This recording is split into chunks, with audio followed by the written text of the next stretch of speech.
All right, so this is the Fantasy Sports Boss with a 2024 NCAA tournament update. So remember, Bracketology, if you had tuned into my Bracketology special, and even some of the videos leading up to it, I told you to fade strongly Kentucky and Kansas. Both Kentucky and Kansas had double whammies going into the tournament. They each lost their first conference tournament game. No champion ever, became champion, losing their first conference tournament game. And also, very, very, very rarely, less than, 10%, it actually might even be less than 5% of teams that lose their first conference tournament game make the Final Four. So I faded both. Kentucky and Kansas, did not place them in the Final Four in any of my brackets, and Kentucky goes down round one, and Kansas goes down round two. And also, the double whammy as far as Kentucky was concerned, and even Kansas too, they both were extreme teams, meaning they were in the top 10 in either adjusted offense or adjusted defense, and outside the top 50 in the other category, according to KenPom. So this is a major, I believe there's been 160 some odd extreme teams since 2000. Only 4 have made the Final Four. So I don't need to explain to you why you fade these teams for every tournament. So now there are still some remaining extreme teams that have to that are still in the tournament. Illinois is still in. Iowa State is still in. But of course they're going to be playing each other in the next round, so one of them is going to advance into the next round there. Tennessee lost their first conference tournament game. Duke lost their first conference tournament game.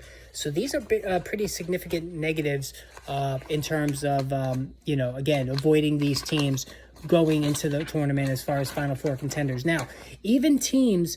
some of the other extreme teams, by the way, are San Diego State and Alabama. Those are the other two. Michigan State, an extreme team, they already lost. No wins in the conference tournament. Clemson, still alive. Duke, they're playing tonight. So is Clemson. Creighton, Kansas, they're out. Texas is out. Northwestern, who plays tonight. Kentucky is out. Alabama and Tennessee.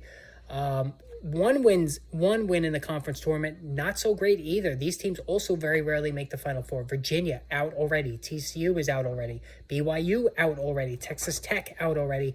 Baylor is still alive, but Baylor is an extreme team. They, too, long odds to make the Final Four. Nebraska was a one-win conference tournament team. They're out. Purdue, who just won today, they look really good.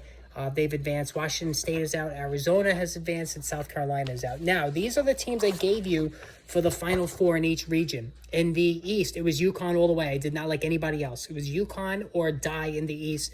Of course, Iowa State, an extreme team, the 2 seed. Illinois, an extreme team, the 3 seed. In the West, it was either Arizona or North Carolina.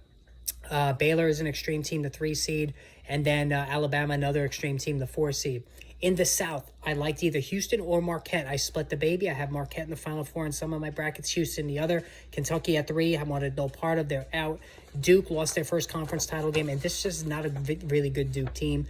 And then in the Midwest, Purdue was really the only team I fell back on. Gonzaga, believe it or not, had some decent metrics, although they are very offensively heavy. Not an extreme team, but close to it. But Purdue is really the only one that I would consider based on historical metrics.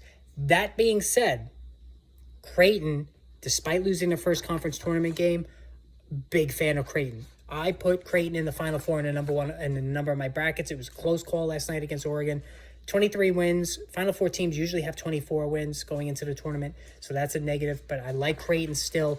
My Final Fours are intact on every single one of my brackets. Hopefully you guys watch Bracketology. If not, bookmark it for next year. And then, of course, fantasy football fans, that's still the main gist of this channel. That's going to be coming hot and heavy again starting this week. So stay tuned, guys. Lots of good stuff coming soon.